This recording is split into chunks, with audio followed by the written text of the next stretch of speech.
This video is a challenging video because its themes impinge upon a variety of other issues, specifically Christianity and Islam, issues like sexual slavery,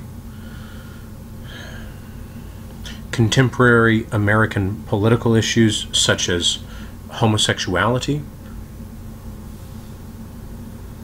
as well as geopolitical conflicts like the Israel-Palestine conflict.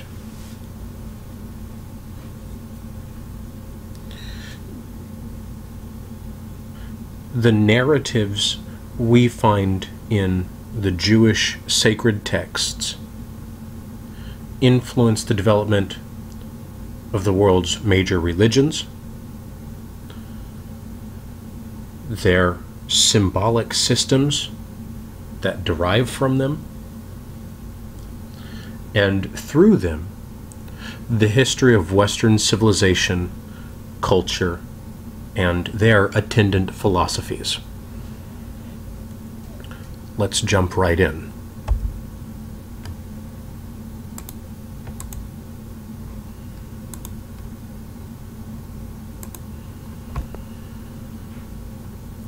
The core text of Judaism is the Torah, or the Pentateuch. It refers to the first 5 books of what people sometimes call the Hebrew Bible, though the text title Torah or Pentateuch is more culturally appropriate. This is the first part of what Christians call the Old Testament. But for Judaism, it's the only testament. These are also known as the books of Moses or the books of the law.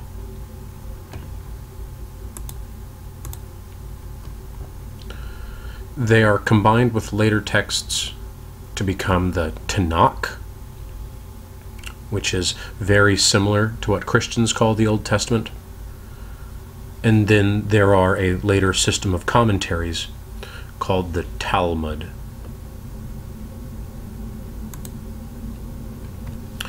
They provide an account of the creation of the universe. The word for that is a cosmology, by a monotheistic deity called Yahweh, or Lord. Yahweh is not the name of God, however. Instead, Yahweh is an pronunciation of an acronym, specifically called the Tetragrammaton, abbreviated with the letters YHWH.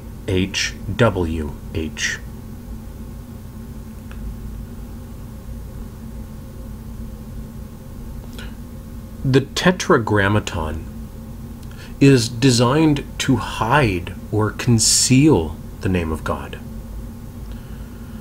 For Judaism, to either write or speak God's name is a sacred and holy act, at least originally, and should only be done in the most devout and ritualistically pure circumstances.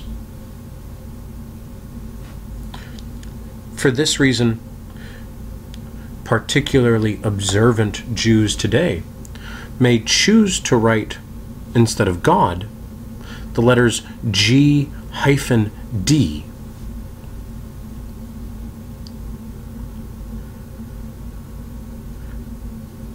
Likely the original ancient Jewish belief was that if one called upon the name of God, God might appear. And unless a person was especially holy and sanctified, they could be burned to a crisp and killed.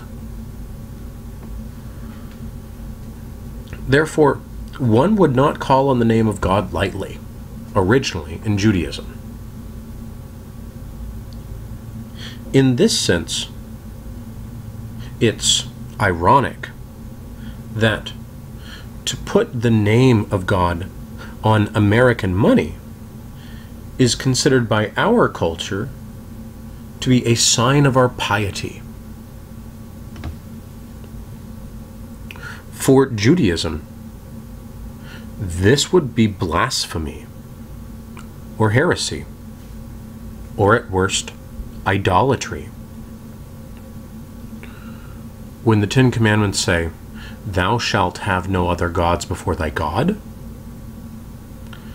you might notice that sometimes people in the United States refer to the dollar as almighty, as in the almighty dollar. This is a form of graven image. It is to turn money into an idol, something that people worship. And it's clear and obvious that people do worship money. After all, the name of God is right there on it. This has all sorts of negative consequences for traditional Jewish belief. First off, money is dirty, physically and spiritually. It's profane. An American dollar bill can be traded for a bacon cheeseburger, which is sacrilege to Judaism. A dollar bill or a penny can find itself on the gutter, and the name of God does not belong underfoot, sitting in a pocket in a wallet under someone's sweaty backside. The name of God does not deserve to be trampled on and disrespected. Therefore, even though our society and culture considers this practice of putting the name of God on money pious, in an original Jewish perspective, it's the height of impiety.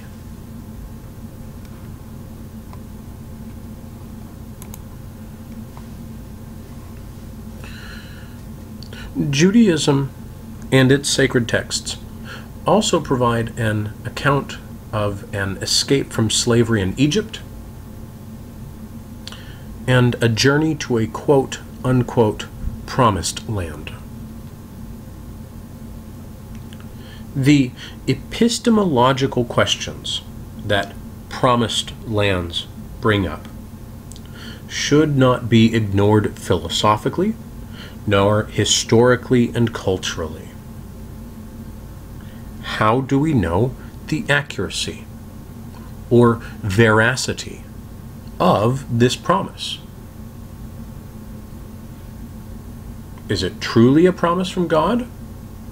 Or is this a human invention designed to further one's own agenda? That would be the disjunctive syllogism worth investigating here.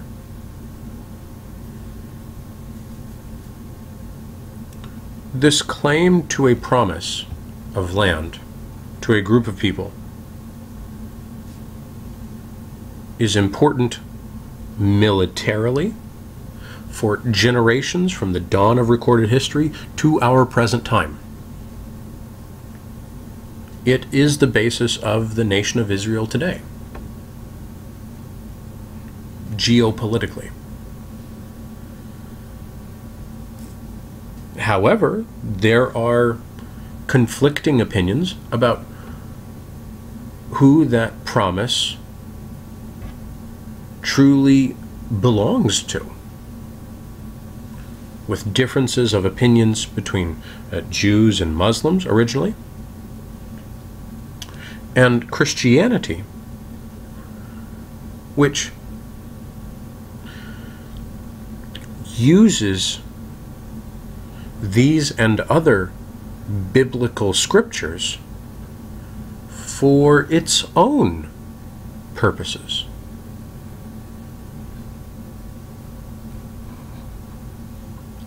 Allow me, as simplistically as I am capable, to explain precisely what I mean.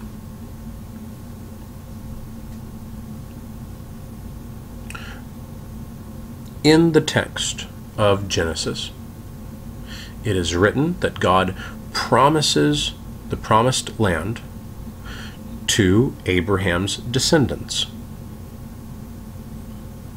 Over the course of the Torah and the Tanakh and history, the Jewish people fight a war for control of this holy land, with some success, but not perfect success.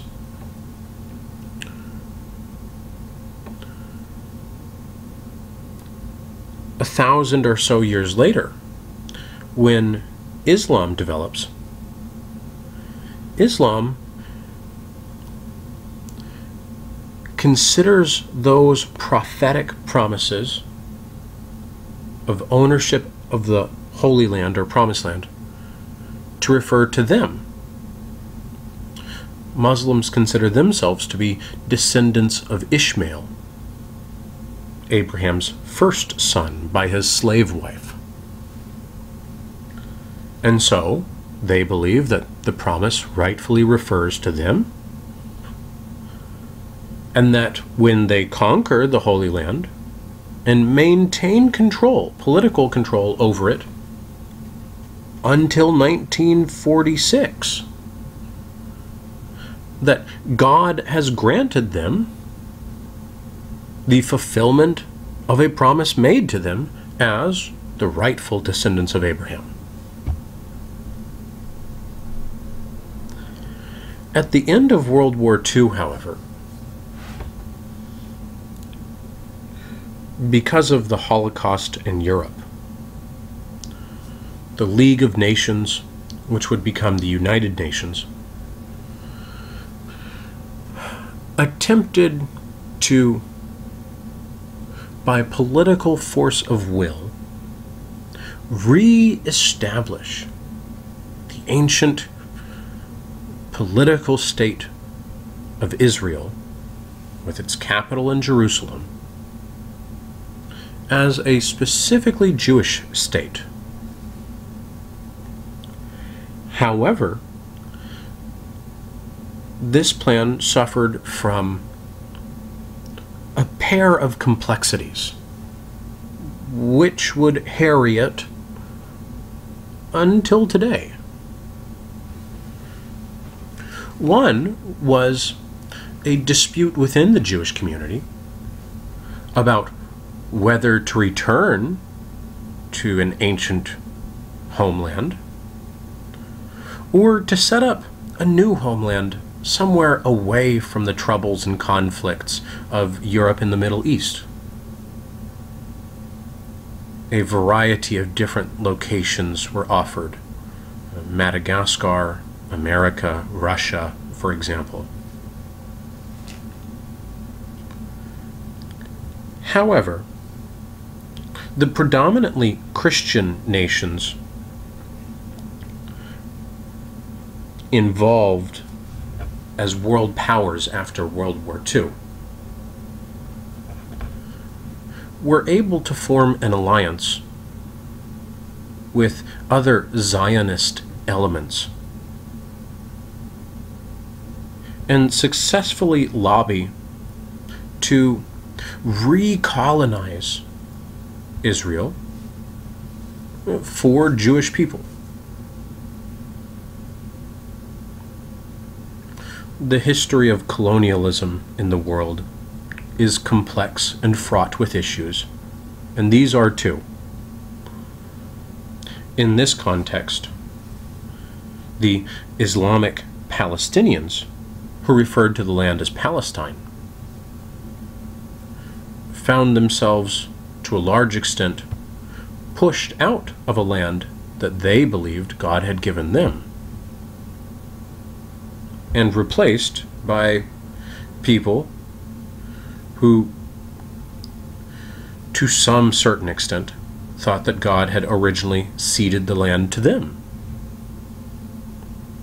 The epistemological question is, who can know?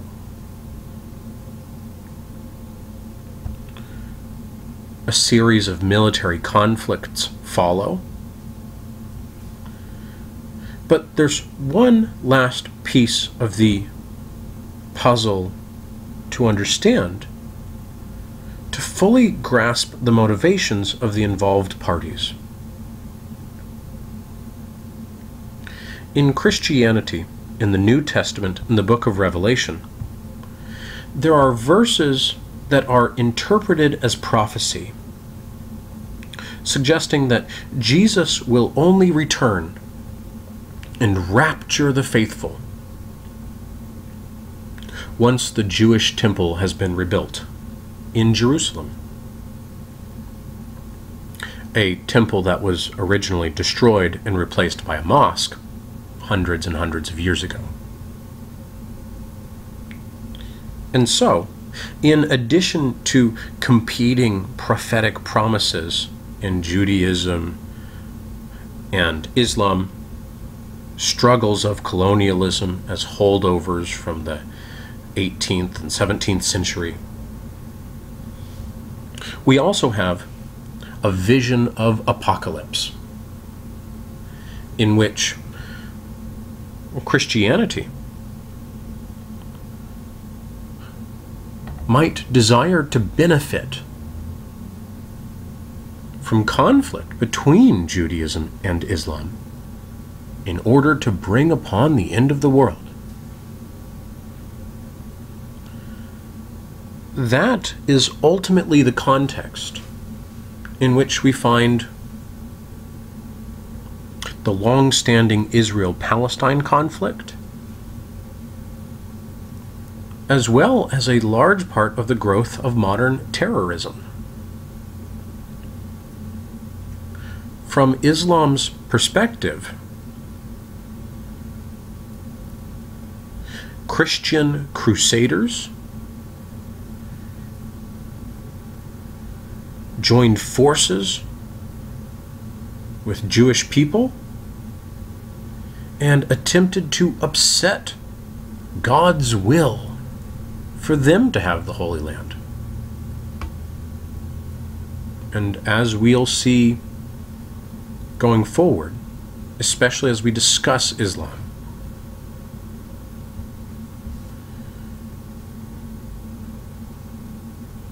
this can be used as a justification for military conflict, as it was originally in the text of the Torah itself.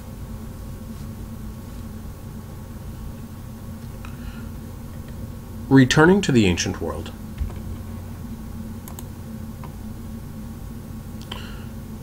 we have in the text of the Torah the story of Abraham, which we'll focus on for two important reasons.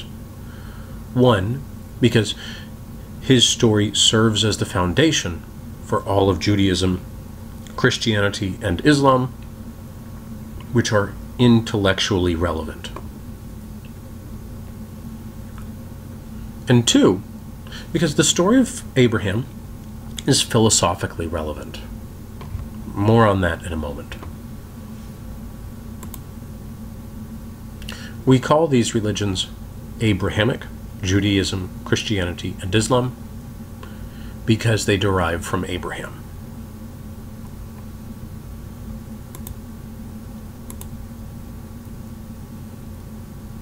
The people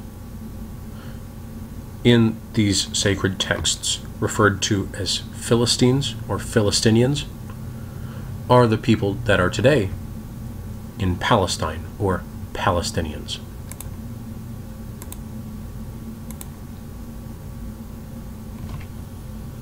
And in these texts, we also find considerable patriarchy. That word refers to a system of social control or political rulership by men and fathers. What we also notice is considerable polygamy That word refers to the having of multiple wives. So that when people today attempt to use ancient sacred texts to argue, for example, that marriage is between one man and one woman, that is inaccurate. Biblically, marriage is most often between one man and many women.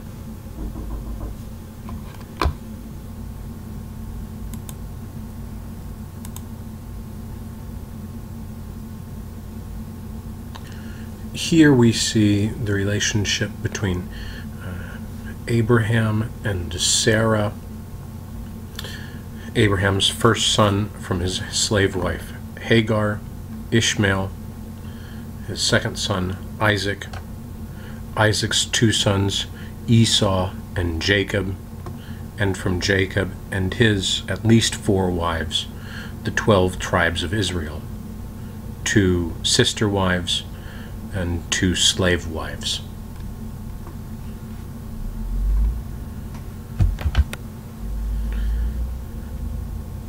The issues of slavery and betrothal very quickly become unpleasant, because since the slave is owned, the slave by definition is not allowed to exercise its free will. Therefore, when Sarah's slave Hagar is given to Abraham as a wife, she cannot refuse, nor can she refuse sexual intercourse with him. A slave cannot be raped because a slave does not have the ability to refuse sex. In our contemporary context, not only is slavery an unpleasant historical blight within our own history, when slavery and sexual politics are mixed, the ethical and political conundrums are difficult to untangle.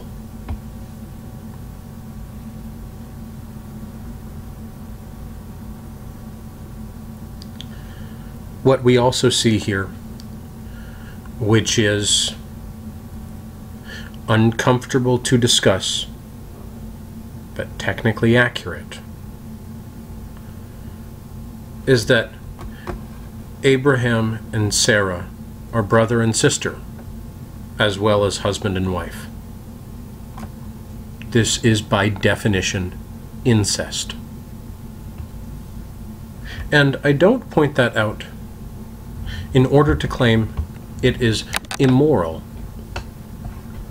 Instead, infertility is a recurring theme both between Abraham and his sister and wife, and between Isaac and his cousin, Rebekah, who similarly has issues of infertility, as well as with Jacob and his wives, who are also cousins to him, and other continued issues of reproductive infertility.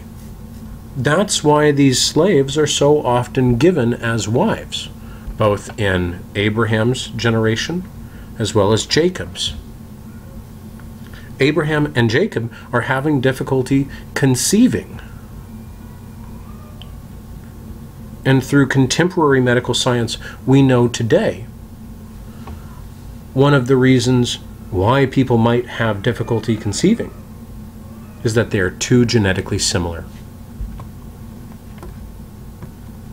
Infertility may be a plot device or God's will. However, it appears that we have just discovered a natural explanation for a natural phenomenon.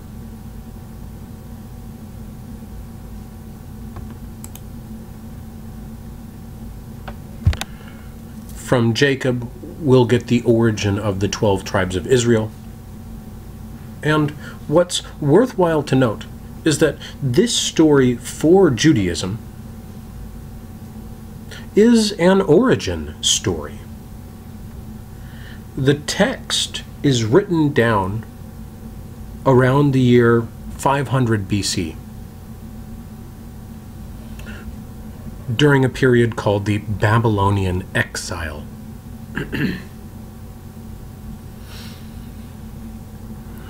But the events they describe, many occur 1,000 years prior. For some Jewish people today, and a not insignificant proportion, there are many who believe that from within the context of Jewish culture, that these stories are indeed mythological.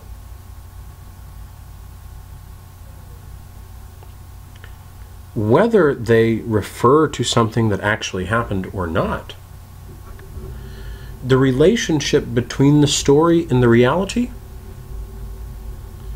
is practically impossible to determine because of that incredible distance between the occurrence of the events and their written recording.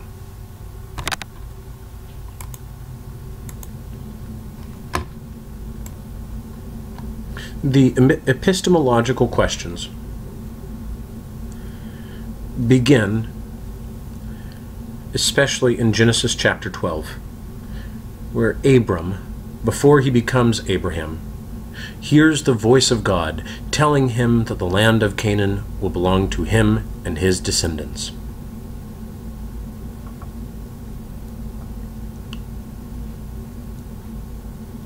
Imagine if a friend told you that God had spoken to him and told him your house now belonged to him, and if you did not leave, he would evict you by force. What you notice epistemologically is that these claims of hearing the voice of God are significantly, if not necessarily, subjective. It's incredibly difficult to determine their accuracy or veracity.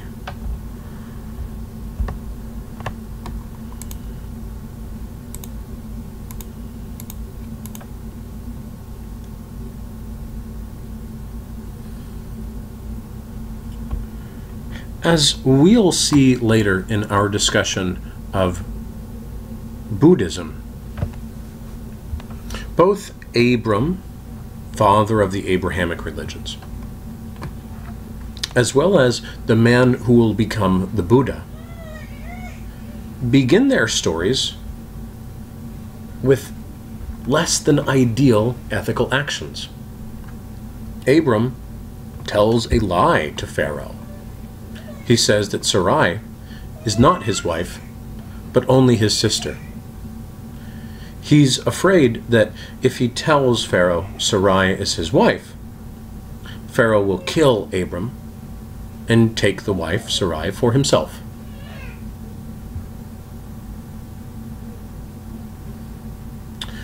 When Pharaoh hears that Sarai is just Abram's sister and not his wife, Pharaoh takes Sarai as a wife. This apparently strongly angers and displeases the god. And God punishes not Abram for lying, but Pharaoh. Even though Pharaoh could have no idea what wrong he had committed. He had been told Sarai was unwed.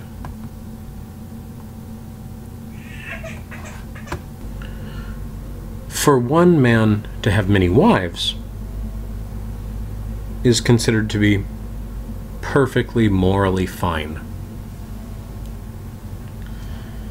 But for one wife to have more than one husband, this is considered an incredible misdeed. It allows us again to ponder the question: is it true that the morality presented in these texts is handed down by God? Or is the other side of the disjunctive syllogism have any reason to be convincing? That instead, it was men who created these texts to serve their own interests. As we'll see throughout this semester, that last question people have only been able to even bring up, to dare to breathe, for the last 150 years. As we'll see, for most of the history of the Western world, people courageous enough to ask those questions could be forfeiting their life.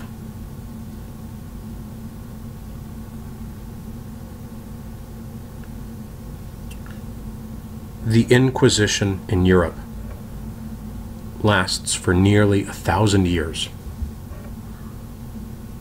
in which those who did not fully affirm that these sacred texts were absolutely and literally true could be tortured and burned at the stake. It's worthwhile to ask, should we ask these questions?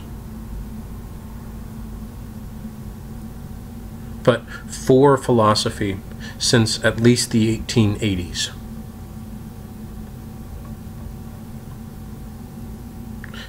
it hasn't been able to keep itself from pursuing its curiosity, even about these most important matters. Perhaps especially because they're so important. In Genesis chapter 15, Abram has a dream in which God confirms to him that the land of Canaan will belong to his people. So, imagine yourself in this situation. If your friend said, "It's not only that I heard the voice of God, He came to me in a dream, so kindly remove yourself from your house, or I will," to fulfill God's will. How would you respond? Would you not have the same epistemological concerns that the Philistinians end up having?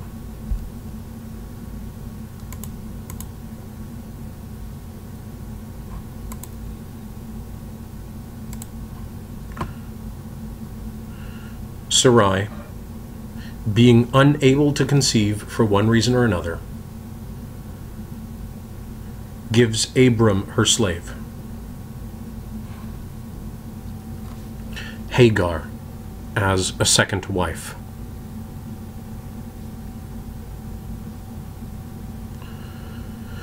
Who conceives a child named Ishmael. Muslims consider themselves to be descended from Ishmael. In Genesis chapter 17, at 99 years of age, God appears to Abram and instructs him to circumcise every male in his household, which he does, for which his name is changed to Abraham, and Sarai becomes Sarah, and she conceives a child named Isaac.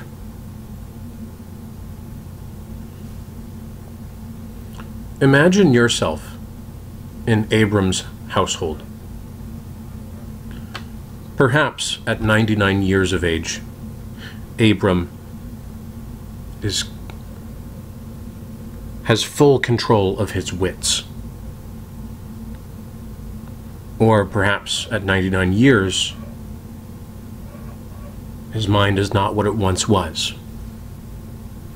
What would you do if he came around saying, God has told me we need to remove a small part of skin from a very sensitive area? What would you think? Again, in terms of subjective epistemology, how could you know the accuracy of this appearance of God and his instruction? In any other culture,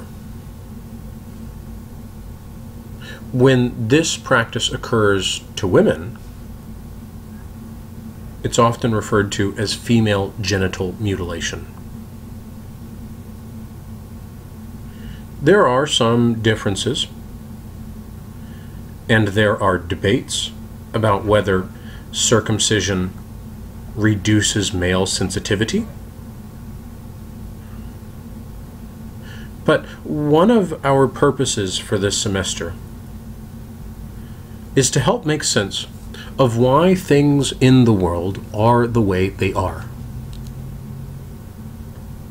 And so, for at least some important things, this ancient practice and the text it's based on still hold out to this very day. This is the origin of an otherwise, at the very least, curious ritualistic practice. Perhaps circumcision really is more clean and hygienic. But if that's the case, what sense do we make of a perfect God and a perfect human creation? Or, if it is hygienic, is that a natural explanation rather than a supernatural one? This practice is probably a rite of passage. It certainly marks those in an in-group from those that are not in the in-group.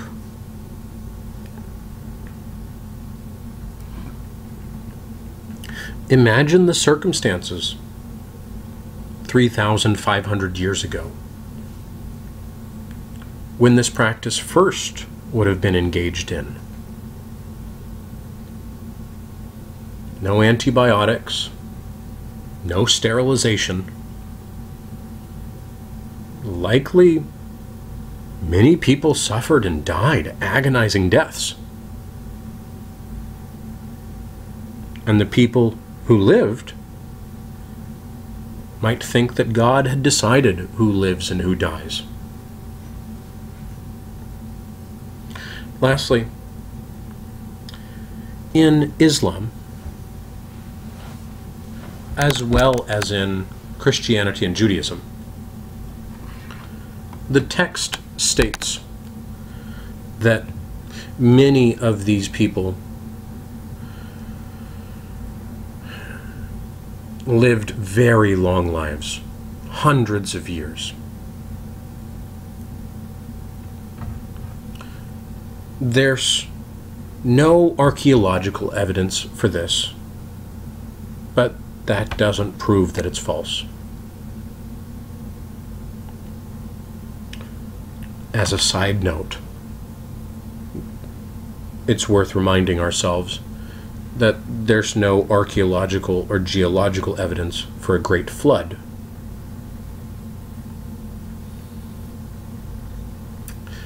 In Islam, there's also the tradition that Abraham was 100 feet tall, as was Moses and Isaac.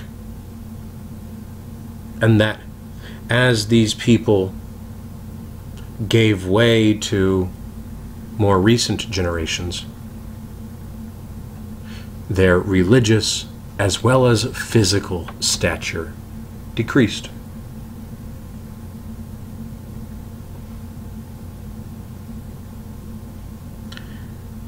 These scriptural elaborations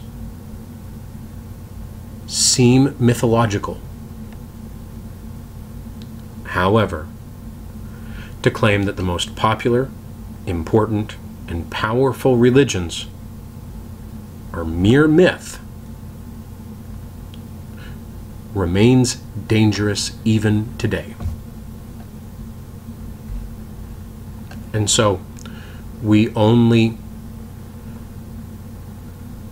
touch upon such possibilities with considerable care, significant deference,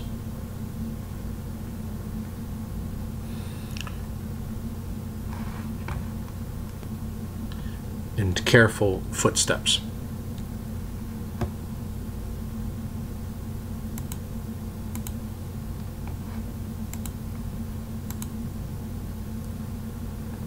In Genesis chapter 22, the central action occurs, where God tests Abraham's devotion by commanding him to sacrifice his only blood heir, Isaac. In 1843, the Danish philosopher Søren Kierkegaard attempts to put himself in the shoes of Abraham and asks his readers to do so too. What would you do if you heard a voice you interpreted to be the voice of God telling you to commit a human blood sacrifice?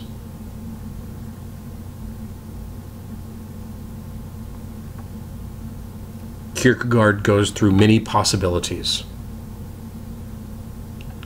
Abraham, sure of himself and confident as he takes the knife to his son's throat. The possibility that Abraham is racked with doubt and guilt, and with great trepidation draws the knife anyways. Kierkegaard asks, would Abraham have told his wife?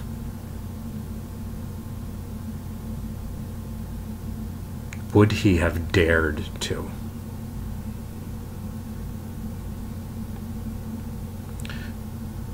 The moral of the story that is often interpreted today is that Abraham is a man of great trust, great faith. So much so that if God says kill, he's willing to do so. For Kierkegaard, who is a man of faith himself,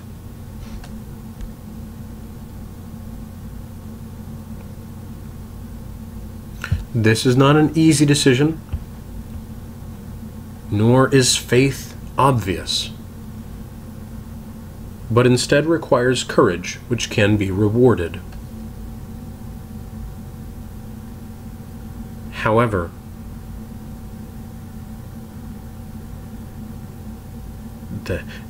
the anguished doubt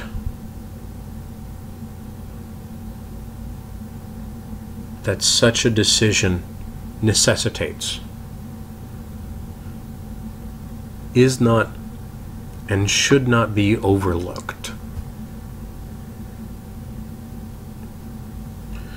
Whereas Abraham does not have to go through with human sacrifice, Christianity which develops from Judaism, considers itself as symbolically completing the human sacrifice. Sacrificing Jesus not only as a blood offering for sins as a man, but as God himself.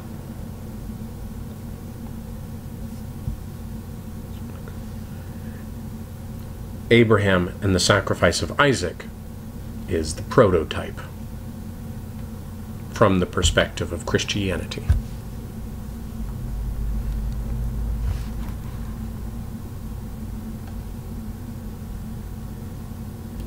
Abraham takes a third wife, Keturah, and dies after having many more children with his wives and concubines. A concubine, most simplistically and literally, is a sex slave.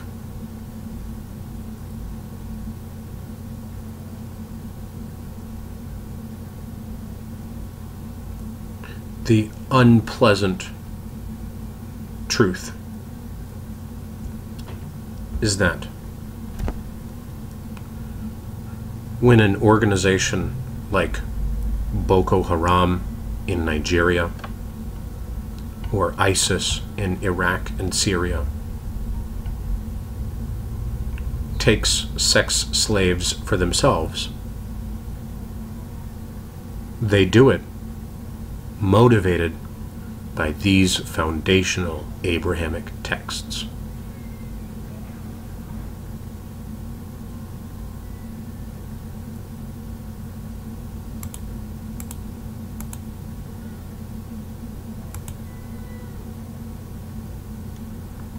Skipping forward ever so slightly, in Genesis chapter 28, Jacob has a dream confirming that the land of Canaan will be given to his descendants by God,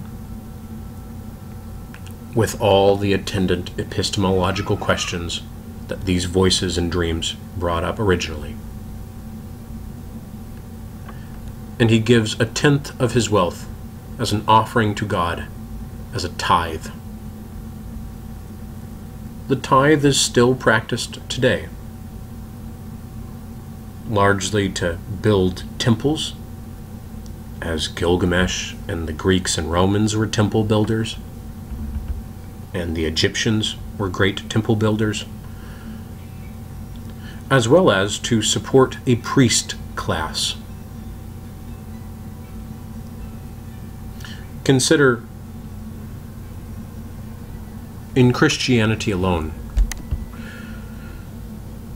how many people give the tithe?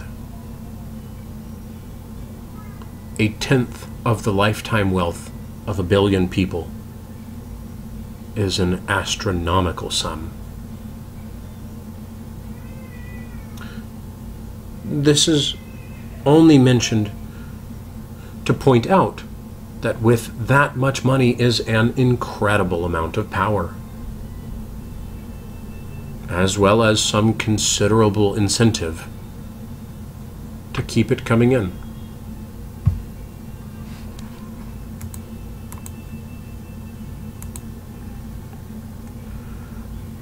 Jacob marries a pair of sisters, Rachel and Leah, and their slaves because of repeated issues of infertility, which give rise to the 12 tribes of Israel.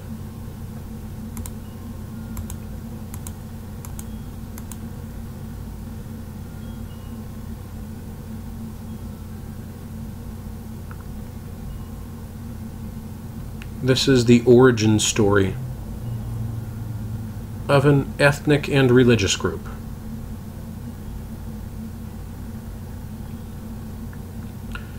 Much of Judaism today wrestles with how to make sense of these texts.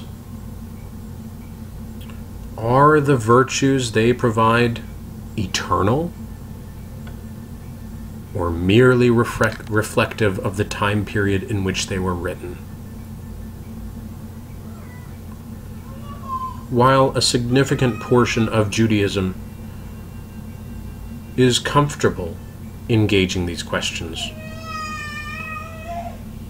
considerably more literalist interpretations of religion that will later develop fundamentalist Christianity, fundamentalist Islam, seem to be less willing to engage, by and large, with those questions.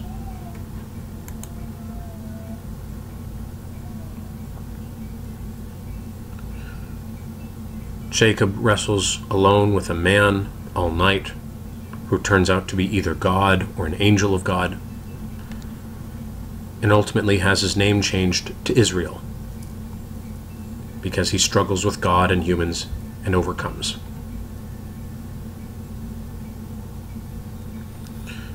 We'll allow this to suffice for our discussion of Judaism, the origin of Abrahamic religion, and watch as these ideas develop later in Christianity and in Islam, and how they affect Western and especially European philosophy through the Renaissance and down to today.